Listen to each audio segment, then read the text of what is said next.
नमस्कार। तो कैसे हैं आप? और देखिए, जैसे कि आप जानते हैं, इंडियन सुपर लीग के स्टार्ट होने में कुछ दिन बचे हैं। उसके बाद आप उस चीज़ का एक अलग लुत्फ़ उठाएँगे।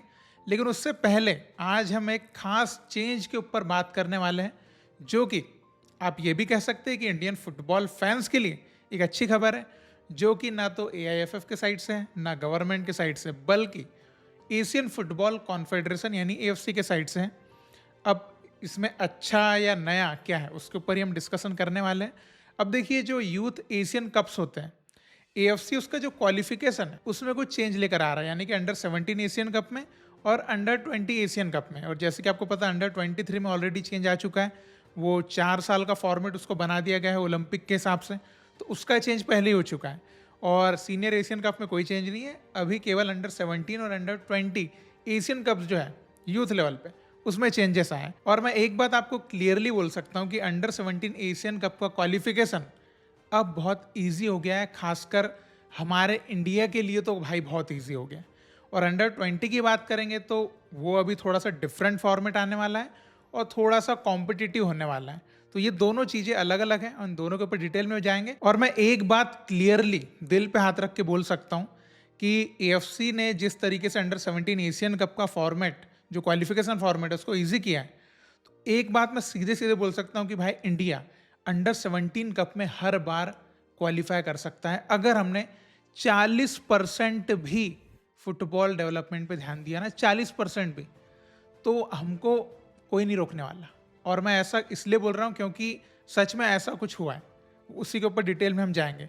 और अंडर 20 का फॉर्मेट थोड़ा सा डिफरेंट हुआ है, तो दोनों फॉर्मेट को समझते हैं। सबसे पहले हम अंडर 17 की बात करते हैं। तो जैसा कि आपको पता है कि अभी तक जितने भी क्वालिफिकेशंस होते रहे हैं वो सेंट्रलाइज्ड फॉर्मेट में होते थे, मतलब पूरे एशिया से कहीं की भी टीम किसी से भी खेल सकती है। अब इसी को वो चेंज कर रहे हैं। अब वो क्या कर रहे हैं, रीजनल क्वालिफिकेशन प्रोसेस लेकर आ रहे हैं। अब रीजनल जब आपके दिमाग में आया तो रीजनल का मतलब क्या हुआ, अब आपके दिमाग में खटका होगा सैफ आ गया। अब बस वहीं पे आ रहा है। अब तो हमको अब अंडर 17 एशियन कप में क्वालिफाई करने के लिए केवल साउथ एशियन रीजन की जितनी टीम्स है, जो सैफ वाली कंट्रीज है, केवल इनके अगेंस्ट खेलना है। कब से? 2028 से। इसीलिए मैंने कहा कि एफसी ने भाई अंडर 17 का फॉर्मेट इतना इजी कर दिया है कि हमारे लिए क्वालिफिकेशन की जो प्रोबेबिलिटी है वो अभी से बहुत हाई हो गई है, अगर हम केवल 40% सही से काम कर गए। अब हम इसमें स्लॉट्स की बात करते हैं कि एशियन कप क्वालिफिकेशन के लिए किस रीजन को कितने स्लॉट्स मिले हैं। तो देखिए, हमारे साउथ एशियन रीजन को केवल एक स्लॉट मिला है। तो आप बोलेंगे अब तो कॉम्पिटिटिव हो जाएगा। देखिए, अगर आप पूरे ओवरऑल में देखेंगे ना, तो मुझे लगता है कि कहीं ना कहीं वो कंपटीशन का मज़ा तो किरकिरा हो जाएगा। मतलब उतना इंटरेस्टिंग कंपटीशन नहीं होगा। बस वही है कि नेपाल, बांग्लादेश और अपना इंडिया, इन तीनों के बीच में जो आपस में ये है ना, आपस में कंपटीशन है, बस उतना ही रहेगा। लेकिन जो हमको पहले कि कभी ईरान से हो जा रहा है, कभी जापान भी आ सकती है, कभी है ना ऑस्ट्रेलिया आ सकती है, तो पहले ये जो था, ये वाला जो कंपटीशन चाहिए था, वो नहीं देखने को मिलेगा।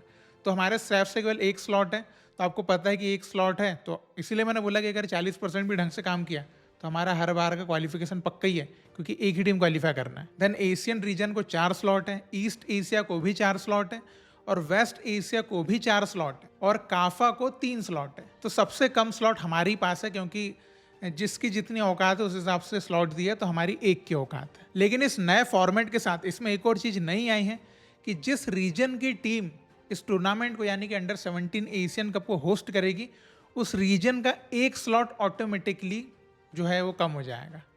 ऐसा नहीं कि मतलब कि होस्ट भी कर रहे हैं तो उस रीजन में एक स्लॉट बढ़ जाएगा। अगर उस रीजन की कंट्री होस्ट कर रही है तो स्लॉट भी खत्म हो जाएगा। और इसको अगर और इजी भाषा में बोलूं तो मान के चलिए, इंडिया अंडर 17 एशियन कप को होस्ट करता है, तो सैफ की दूसरी अदर कंट्री एशियन कप खेल ही नहीं सकती, क्योंकि एक ही स्लॉट है, वो इंडिया होस्ट कर रहा है, तो बाकी कंट्री एशियन कप खेल ही नहीं सकती। तो सेम ऐसे अगर किसी अदर मतलब रीजन की टीम करती है, तो मान के चलिए किसी के 4 स्लॉट थे तो एक स्लॉट होस्ट का हो गया, और वहाँ पर केवल 3 स्लॉट बचेंगे।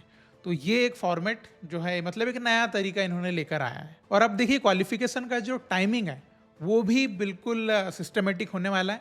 मान के चलिए कि जो Asian cup, under 17 Asian cup, अगर वो मई जून के टाइम पे होने वाला हो, तो जो उसके क्वालिफिकेशन है वो जनवरी फरवरी के टाइम ही हो जाएंगे। देन एशियन कप में जो टीम खेल पाएगी। और मान के चलिए कि नवंबर दिसंबर के टाइम पे एशियन कप होने वाला है, तो जुलाई से अक्टूबर के बीच में क्वालिफिकेशन हो जाएंगे, देन टीम जो है रेडी टू प्ले रहेगी अपना नवंबर दिसंबर के टाइम एशियन कप खेलने के लिए। तो ये तो हो गई under 17 Asian cup qualification process की बात।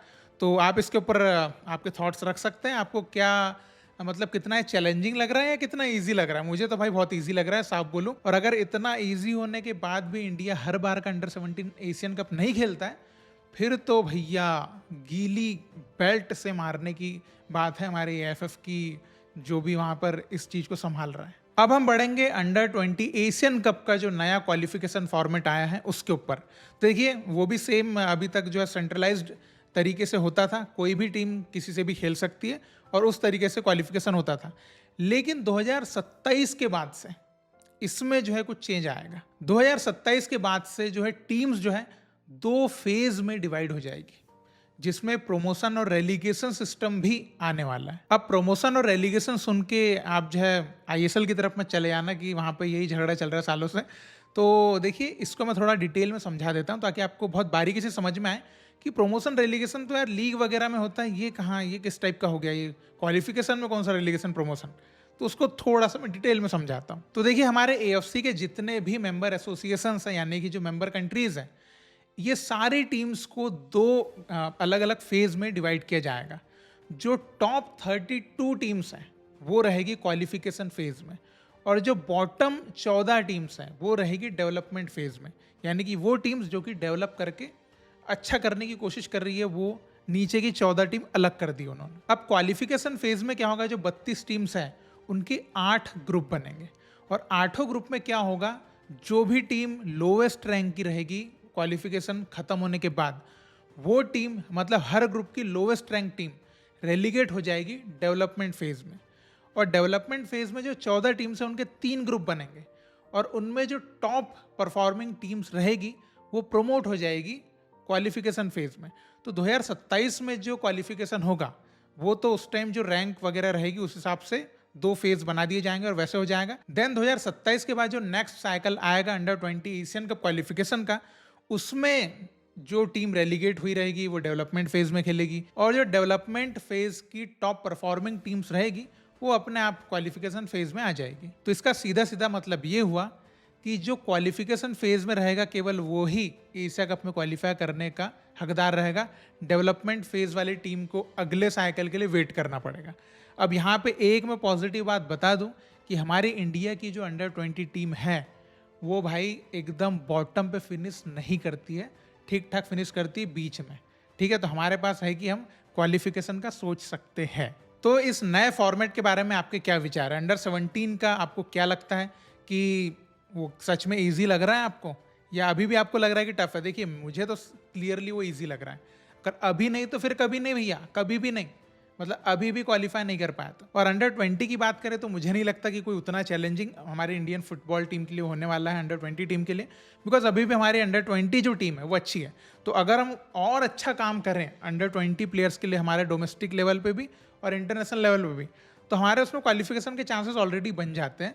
और अगर हम बेकार करेंगे तो भाई मतलब उसमें अगर हम डेवलपमेंट फेज में आ गए, मतलब समझ जाना कि भैया ख़त्म खेल है इनका। वैसे तो अभी ऑलरेडी ख़त्म खेली है, लेकिन फिर पूरे ही ख़त्म खेले समझ जाना।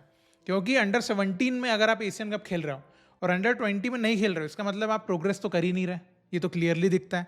तो हमको अंडर 17 में तो भाई क्वालिफिकेशन का ईजी चांस है, तो वहाँ तो करना ही है क्वालिफाई। और अंडर 20 में हमको एक तो डेवलपमेंट फेज में कभी नहीं आना है, और दूसरा हमको क्वालिफाई करना है। लेकिन हाँ, अब अंडर 20 फॉर्मेट में एक चीज़ क्लियर ये हो गई कि अब कोई भी उसमें बहुत ही वीकेस्ट टीम नहीं आएगी जिसपे 10-10 गोल मार के गोल डिफरेंस में टीमें कुछ है ना उसका बेनिफिट उठा पाए। अब सारी की सारी टॉप 32 टीम है, तो सारे के सारे कॉम्पिटिटिव टीम है। तो अब जो है कंपटीशन लेवल जो है वो इतना तगड़ा हो जाएगा कि हो सकता है कि मैंने अभी जो बात बोली कि इंडिया अभी तक बीच में फिनिश करता रहा है, मे भी हो सकता है नीचे फिनिश कर ले। तो अब ये हो गया है कि भाई आपको काम करना ही पड़ेगा। आपने अगर डेवलपमेंट पे ध्यान नहीं दिया तो आप डेवलपमेंट फेज में चले जाओगे, आपकी टीम वहाँ से कभी ऊपर ही नहीं आ पाएगी। और डेवलपमेंट फेज में आना मतलब कि आपकी कंट्री में काम नहीं हो रहा है सही तरीके से, तो आपको क्वालिफिकेशन फेज वाली टीम में ही बने रहने के लिए आपको काम ही करना पड़ेगा। इसके अलावा आपके पास ऑप्शन ही नहीं बचा। तो ये सही है, मतलब मुझे तो भाई सही लग रहा है। इससे आपको अपनी औकात के अनुसार खेलने को मिलेगा, सिंपल सी बात। तो हमको कहाँ, मतलब हमको किस बोट पे चलना है, अब ये हमारे ऊपर निर्भर करता है कि हम काम करेंगे तो भाई लग्जरी, काम नहीं करेंगे तो डेवलपमेंट फेज, जहाँ पे वही आपको पता है, फिर समझ रहे हो ना भावनाओं को। तो बाकी आपके इसके ऊपर क्या थॉट है इस फॉर्मेट के ऊपर? क्या आपको लगता है कि इस तरीके से हमारी मतलब कि मुझे लगता है कि एएफसी हमारे लिए डायरेक्टली हेल्प करने की कोशिश कर रहा है। आपको क्या लगता है कि डायरेक्टली हेल्प करने की कोशिश है या नहीं, ये और जो है फुटबॉल का कंपटीशन बिगाड़ने की कोशिश है? क्योंकि सबके अलग अलग थॉट्स हो सकते हैं। तो जो भी आपके थॉट्स हैं आप जरूर कमेंट में लिख के बताइएगा। तो हम फिर मिलेंगे कुछ पॉजिटिव और अच्छे डिस्कशन के साथ। फिर मिलते हैं। जय हिंद।